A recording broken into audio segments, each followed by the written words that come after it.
लोकशाहीचा महोत्सव चालू आहे या देशामध्ये आणि पहिलं जे वोटिंग केली आहे, काय सांगते या संदर्भात?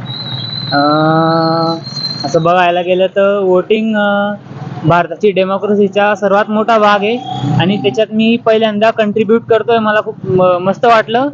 आणि आता जे देशातले सर्वात मोठे घटना असतील त्यांच्या वोटिंगद्वारे माझ्या पण हात असेल हे ऐकून समजून मला बरं वाटलं थोडं. पहिल्यांदा मतदान केलं त्या संदर्भात आनंद कसा वाटतोय आपल्याला? आनंद तसा जसं मी आता सांगितलं की खूप प्राऊड वाटतंय की आता जे बिन मोठे निर्णय घेतले जातील त्याच्यात वोटिंगद्वारे माझा हात असेल या गोष्टीचा मला खूप आनंद आहे.